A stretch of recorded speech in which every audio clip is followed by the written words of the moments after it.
Évocation spirituelle numéro 4.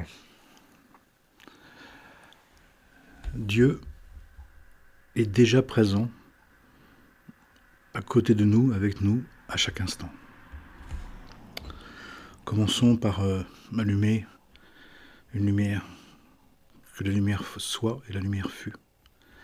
Que cette lumière qui brille et brûle rayonne sur nous, en nous et tout autour de nous, pour nous guider et pour nous amener à prendre conscience, à reprendre conscience de sa présence éternelle de chaque instant, d'instant en instant, d'inspire en inspire. Si Dieu a tout créé, si Dieu est le maître de la vie, si Dieu qui nous a créés, nous a mis dans cette création pour nous faire réussir, pour nous accomplir. De fait, nous sommes en Dieu, nous sommes par Dieu, nous sommes près de Dieu à chaque instant. C'est important parce que ça veut dire que quand on prie Dieu, quand on demande dans l'intention ou dans la conscience, ça veut dire que nous avons conscience, nous avons la certitude que le divin est déjà présent, que le divin nous accompagne. Ça ne veut pas dire que notre prière fait venir le divin, mais ça veut dire que notre prière reconnaît que Dieu est présent, affirme que nous sommes déjà en le divin. D'ailleurs, si on est d'accord que le divin s'est incarné et qu'il a rédempté la terre, qu'il a donné à tout la possibilité de s'en souvenir, de s'en rappeler, de lui parler, de fait, ça veut dire que nous sommes dans un monde Dieu, dans un monde où nous sommes en Dieu, en quelque sorte. Et nous avons à prendre conscience de ça. Bien sûr que nous le savons d'une certaine manière, bien sûr que nous l'avons déjà envisagé. Mais nous avons à le faire descendre, encore une fois, dans notre pratique, dans notre fonctionnement, dans notre manière de vivre notre vie. Pas simplement comme une belle pensée, comme une belle idée, mais véritablement comme une vérité spirituelle absolue, tangible, accessible, véritable, qui est agissante, qui est active. Ce qui veut dire que nous n'avons pas à chercher le divin, que le divin soit. Nous n'avons plus à chercher où se trouve Dieu, nous n'avons plus à vouloir que Dieu vienne, mais nous avons à vivre de plus en plus consciemment, de plus en plus réellement, dans la présence effective du divin. Et là, dans cette conscience-là, que nous sommes dans un monde Dieu, où tout est fait, tout s'écrit dans sa sainte présence. Et nous pouvons, en lui demandant de l'aide, en la reconnaissant cette présence, bénéficier de sa providence. Et en bénéficiant de sa providence, de vivre notre vie et en quelque sorte de la spiritualiser, la diviniser, l'éterniser, en lui donnant une valeur plus grande que nous-mêmes, en lui donnant une profondeur, une intensité, une infinité dans la conscience que, à travers nos pensées, ou dans nos pensées, nos paroles, nos actes, il y a la possibilité d'exprimer cette conscience pleine et entière, suffisante, entière, intègre, intégrale, de la très sainte présence du divin, béni soit-il. La difficulté que nous avons, c'est que nous sommes trop pleins de nous-mêmes, c'est que nous sommes trop plaintifs, trop pris par nous-mêmes, trop pris par des idées de nous-mêmes, qui fait que nous donnant une très grande importance, une trop grande importance. Nous prenons la place, nous prenons trop de place, qui fait que cette présence effective, depuis le début jusqu'à la fin, fait qu'en prenant beaucoup de place, beaucoup trop de place, eh bien nous oublions, nous négligeons, nous perdons la conscience de cette très sainte présence, au point d'en douter, au point de vraiment en douter, au point de penser qu'il nous a oubliés, ou qu'il n'existe pas, ou qu'il n'existe plus, qui fait qu'à partir de là, eh bien nous pensons qu'il nous faut développer une toute-puissance personnelle, d'être suffisant par nous-mêmes. Et d'ailleurs, ça donne des personnes qui sont suffisantes, qui se prennent pour quelqu'un, cette part en nous qui à des moments, se fait croire qu'elle pourrait se débrouiller toute seule, sans les autres, sans Dieu, sans rien, comme une espèce d'autonomie, mais plus du tout en connexion, plus en lien, plus complètement enfermée dans une espèce de bulle imaginaire, une bulle égotique, égocentrique, qui ne peut, à un moment donné, comme une bulle financière, d'éclater. Pourquoi ? Pour voir à quel point c'était du leurre, c'était de la vanité, comme dit le roi Salomon, le roi Shlomo. Vanité, tout est vanité. Du vent, c'est-à-dire finalement une espèce d'imaginaire, une espèce de construction mentale sur laquelle on se réfère. Et quand ça ne marche plus, au lieu de se dire que c'était imaginaire, eh bien le très grand risque actuellement, c'est de développer de la haine de l'autre, la haine de soi, la haine de la vie, la haine de Dieu, la haine du monde, parce que tout simplement, ça vient exploser cette bulle, ça vient rétamer complètement, annihiler complètement ces racontages qui, malheureusement, étant très, très intenses, très puissants, eh bien, à un moment donné, on a pris des vessies pour des lanternes. On s'est laissé croire, on s'est laissé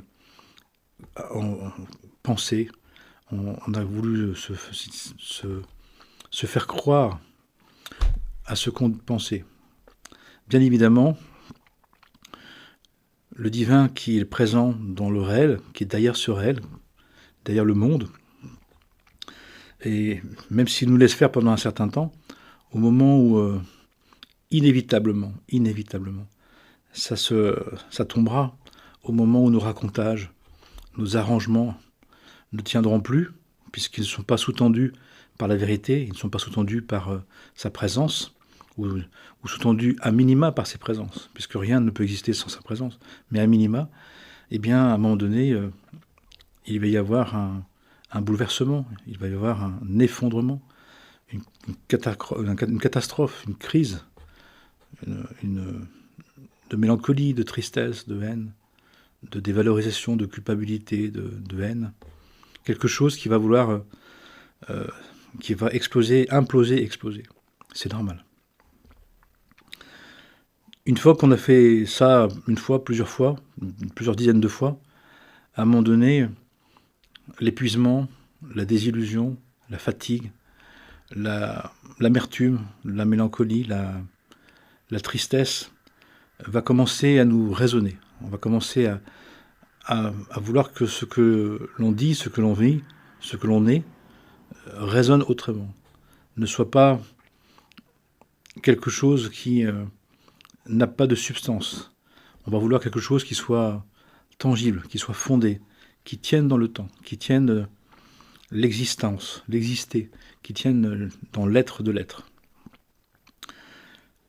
Pour ce faire, il va falloir apprendre que on n'est pas suffisant et que personne nous a demandé de l'être, sauf nous, ou sauf des personnes comme nous qui nous ont laissé croire que on pouvait par nous-mêmes nous réaliser, nous accomplir et nous passer de de demander à Dieu, d'avoir conscience de sa présence, de lui demander de vivre sa présence consciemment. Puisque dans les enseignements, selon les enseignements, dans ma compréhension des choses, on nous dit que nous sommes là justement pour découvrir que nous sommes en présence du divin.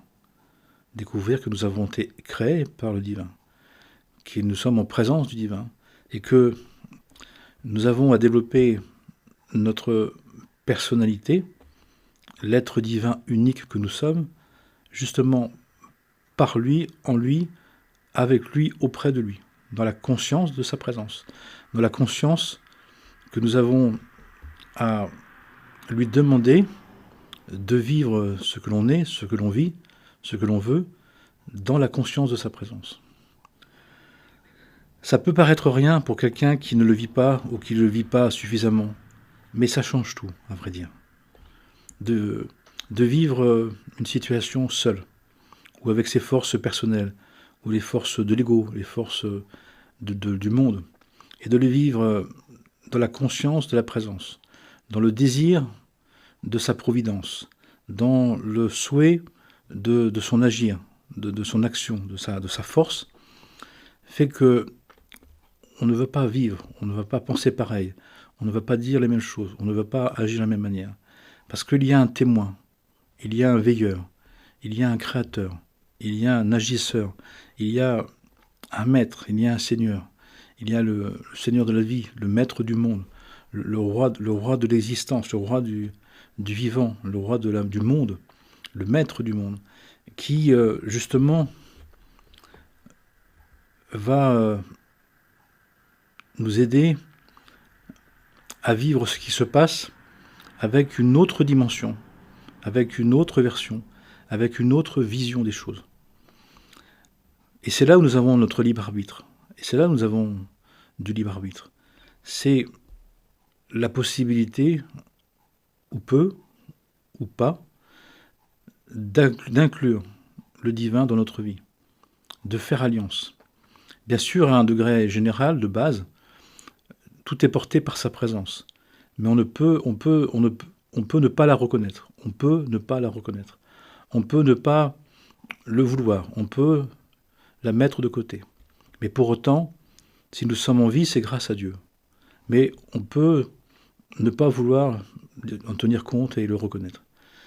Mais si on veut, pas simplement exister, mais si on veut vivre, et même plus que ça, si on veut devenir, il y a besoin de créer cette nouvelle alliance. Une nouvelle alliance, c'est une alliance, l'alliance de base, l'alliance originelle, mais renouvelée dans la pleine conscience, dans une conscience volontaire, dans une conscience consciente, dans une conscience choisie, activée volontairement. Ce n'est pas une autre alliance, c'est un renouvellement de l'alliance. C'est une intégration et une prise en compte de la présence du divin dans notre vie, dans notre existence, dans notre vouloir, dans notre essence, dans notre quotidien. À partir de là, ce qui change principalement, c'est que la fin ne peut plus justifier les moyens, que la fin est dans les moyens, que la manière de s'affirmer, de vouloir, de dialoguer, d'échanger, vont être portées par une éthique de la relation, de l'affirmation, du lien, qui fait qu'on ne va plus se permettre d'agir au détriment du respect des lois divines. On ne va plus agir sans faire en sorte que notre bon vouloir soit sensé, qu'il y ait un prendre soin, qu'il y ait une logique du prendre soin, de protéger et de défendre la vie, comme on pourrait dire. On ne va plus fonctionner en acceptant d'être soit immoral, soit d'être amoral. La fin ne peut plus justifier les moyens. La fin est dans les moyens. La manière de dire, la manière d'agir, la manière d'être ne peut plus se permettre, ne s'autorise plus à agir n'importe comment pour un bon résultat. On ne veut plus avoir raison, vouloir comme on veut, arriver à faire un bien, proposer un bien, amener à un bien qui serait au détriment de quelqu'un, de quelque chose. La fin ne peut plus justifier les moyens. On ne va pas dire à quelqu'un qu'il est excessif en lui hurlant dessus. On ne peut plus s'autoriser à se mettre dans la haine ou dans la colère par rapport à des situations qui ne vont plus. C'est très difficile. On n'y arrive pas tous les jours. Et chaque jour, on s'aperçoit qu'on n'y est pas arrivé.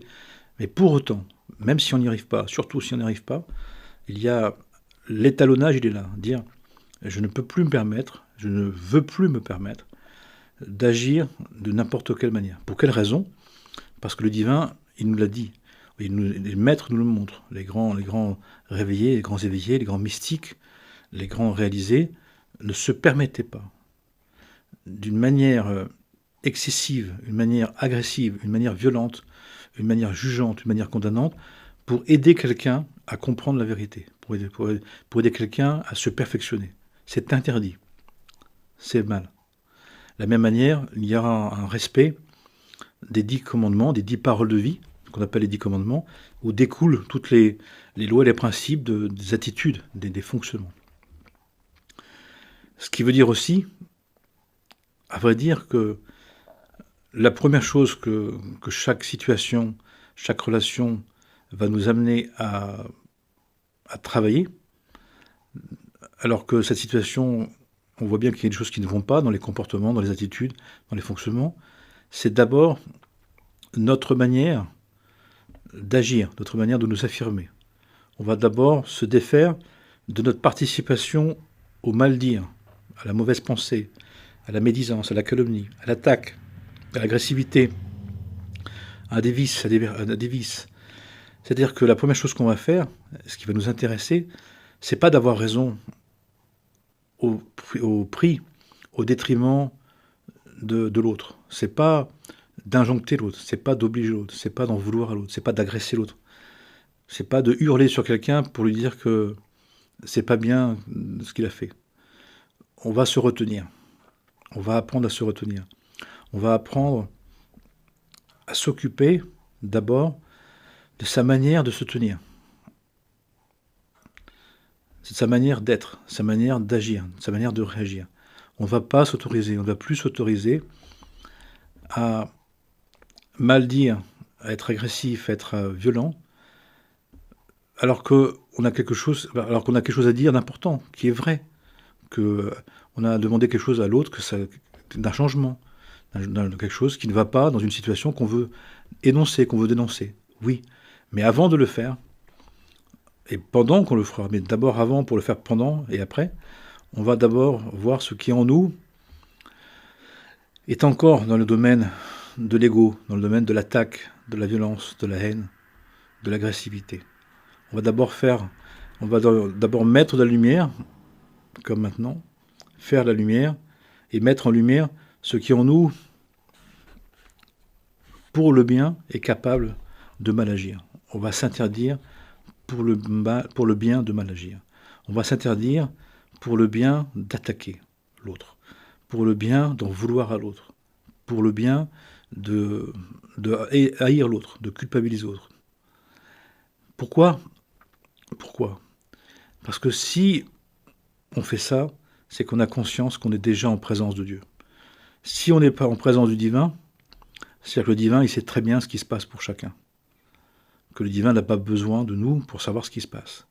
Mais que si on vit ce que l'on vit en présence du divin, c'est que le divin nous demande d'abord de voir notre participation au mal que l'on dénonce, au faux qu'on dénonce, au mauvais qu'on dénonce. Et donc nous avons d'abord à traiter ça. Ça peut durer très longtemps. Mais c'est la garantie, en faisant ça, que nous n'allons pas participer pour un bien de faire un mal supplémentaire, pour un bien de blesser son prochain. Parce que le pire des choses qui soit, c'est de blesser son prochain. Même s'il est terrible, même s'il est odieux, même s'il est insupportable, même s'il est il est vraiment dangereux. Il vaut mieux fuir, il vaut mieux partir, il vaut mieux laisser la personne dans sa difficulté, dans sa problématique, dans sa violence, que d'intervenir, je dis bien d'un point de vue spirituel, de la conscience, de la présence de Dieu. C'est dans cette idée-là des choses. Si vous avez un autre projet, qui est le projet du monde, le projet psychologique, le projet je fais ce que je veux comme je veux, faites comme vous voulez. Ça vous regarde. Mais si on veut participer à révéler la présence du divin dans ce que l'on vit, si nous voulons vivre en Dieu,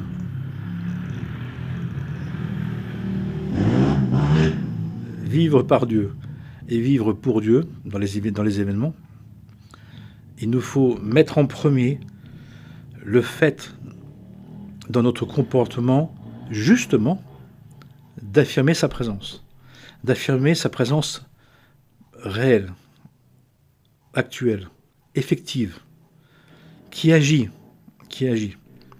C'est donc la première chose à faire, c'est dans notre comportement d'affirmer la présence du divin dans ce que nous vivons, dans ce qui se passe. Et en affirmant cette présence active, effective, réelle du divin, nous participons déjà à changer à la racine, dans son principe, dans la genèse, à l'origine, au commencement, le pourquoi de ce qui se passe. On ne veut pas simplement changer une saison, on ne veut pas simplement intervenir pour se satisfaire, pour se rassurer, pour que ça s'arrête. On veut vraiment que la présence divine réveille les cœurs, réchauffe les cœurs, et que chacun puisse y goûter, et que chacun et chacune, au fur et à mesure, arrive à trouver dans cette situation un nouveau lien, une nouvelle relation à la conscience, ou par la conscience au divin. Ça veut dire que quand on affirme que la présence de Dieu, nous sommes dans la présence de Dieu en permanence, puisque nous sommes dans sa création, et qu'il est présent et qu'il est agissant, le rôle de celui et celle qui le sait, c'est de le proposer à chacun, de le vivre pour chacun. Pas forcément de le dire, parce qu'on ne peut pas forcément le dire, mais de vivre la conscience de sa présence pour chacun et chacune. C'est-à-dire d'être le témoigner de ma parole. Eh bien, témoignons de sa présence dans les situations. Je témoigne intérieurement. Si on ne peut pas le dire, souvent on ne peut pas le dire, Seigneur, je témoigne de ta présence intérieurement. Je sais que nous sommes en toi. Je sais que tu es présent. Je sais que tu sais ce qui se passe. Parce que si toi tu ne le sais pas, alors que moi, je peux vraiment avoir peur. Mais tout est créé dans le cadre de ta création, sur la page blanche de ton Esprit Saint, de ton pur Esprit Saint. Tu sais très bien ce qui se passe. Si ça se passe comme ça, c'est qu'il y a besoin que quelqu'un témoigne de ta présence pour l'activer dans cette situation. Et c'est la chose la plus importante qui soit, surtout si on est, et surtout comme on est, dans des situations où généralement on ne peut plus agir par soi-même. À moins de vouloir lutter, de se battre, de combattre, de rentrer dans les conflits, de rentrer dans les guerres, dans les guérillas, dans la haine gratuite, dans des situations qui vont généralement mal tourner et nous mettre très à mal. La suite, passons à la suite, passons à un autre fonctionnement, au fonctionnement d'un être divin qui sait qu'il a été créé, qu'il est dans la création du divin et que Dieu est en présence.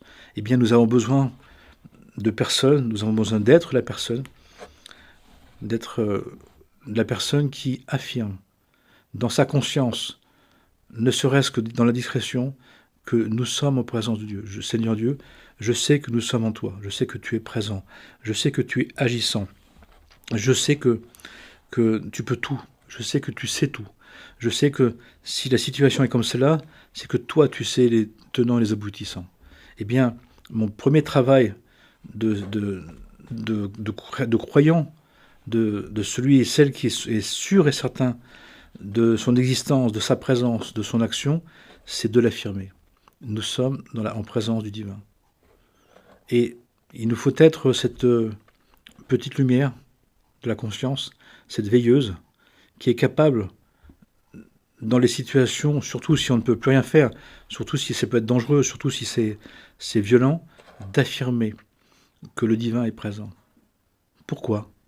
Parce qu'en affirmant que le divin est présent, on fait en sorte que le divin puisse s'activer, puisque le divin nous a donné un libre arbitre, et notre libre arbitre est, en affirmant sa présence, de faire que sa présence soit désirée, s'active, s'annonce, se révèle au fur et à mesure. Ce qui fait que, à partir du moment où on est dans une situation, dans une relation, dans des circonstances, on est concerné, on a la responsabilité spirituelle d'affirmer que le divin est présent et de lui demander d'être agissant, d'être actif, de nous aider à ce que la situation puisse s'harmoniser, s'ordonnancer selon sa très sainte volonté, béni soit-il. Ce qui fait que, en faisant ça, nous sommes dans une action spirituelle, nous sommes dans une action véritable, mais plus un agir qui veut comme il veut, plus un agir confrontant, conflictuel, qu'on voit de partout, mais un agir spirituel, un agir qui fait venir le maître de la vie, le maître des existences, le maître de tout, qui lui va apporter son aide dans la conscience des enjeux qu'on n'a pas du tout nous, et dans la possibilité est-ce que chacun trouve ce dont il a besoin et se révèle au fur et à mesure dans sa très sainte volonté. Et si quelqu'un l'a déjà fait, et quand on le fait, il faut savoir que c'est très actif, c'est très efficace. Mais ça veut dire aussi qu'on fait ça et on ne fait que ça. On ne veut plus faire par nous-mêmes, on ne veut plus trouver des solutions par nous-mêmes, on ne veut plus résoudre par nous-mêmes, ni par les autres, ni par nos bonnes idées, mais on le fait parce que nous avons justement dans notre génération, qu'on dit la plus éloignée, donc la plus indifférente, la plus insensible au divin, et la plus éloignée, c'est-à-dire la moins croyante en Dieu, la moins certitude de sa présence, justement, d'agir pour montrer que nous sommes sûrs et certains, catégoriquement, complètement, définitivement, de sa présence, qui n'est pas simplement une présence latente, mais une présence effective, active, qui est la seule véritable, authentique, sincère, possible pour résoudre les situations, les relations, pour que chacun puisse y trouver un degré de réalisation, un degré d'accomplissement, un degré d'agrandissement de l'être, de croissance de l'être. Qu'il n'y ait pas un gagnant et un perdant, mais que tout le monde, que chacun y trouve sa part de royauté, sa part d'être-té qui va faire que la situation va éclairer chacun dans son devenir et nous permet de nous accomplir les uns et les autres, les uns avec les autres, ou les uns et les autres, dans un autre degré de conscience, de réalisation et d'accomplissement spirituel. Ce qui est la chose qu'on peut le plus le souhaiter actuellement pour tous, pour chacun, pour toutes les circonstances, les relations, les circonstances, les situations. Ce qui fait que dans ce fonctionnement-là, on ne fait pas simplement de constater ce qui ne va pas, on n'est plus dans une réactivité ou dans une réaction, on est dans une affirmation volontaire, consciente de la présence du divin, qui est active, qui est effective, qui est présente et qui veut nous aider, qui veut nous accomplir. Et on doit être, et on peut être, et on peut faire le choix, et je nous invite à faire le choix de dire, je veux être la personne qui va affirmer, qui va continuer à affirmer, qui va donc témoigner en soi, ne serait-ce qu'en soi, dans sa conscience, que le divin, que nous sommes en Dieu, par Dieu et avec Dieu, pour le bien de tous les êtres, sans exception possible et imaginable. Que cette lumière nous éclaire, nous guide, et nous donne d'être comme elle, de veiller, une veilleuse, une priante, une conscience témoignante de la présence réelle, effective, de toute bonté, de tout amour, de toute miséricorde, de toute vérité, de toute joie, de toute paix pour les uns et les autres, et pour le bien de tous. Que la paix soit sur nous, en nous, autour de nous et entre nous, pour le bien de tous. Amen et Amana. Shalom, salam, la paix.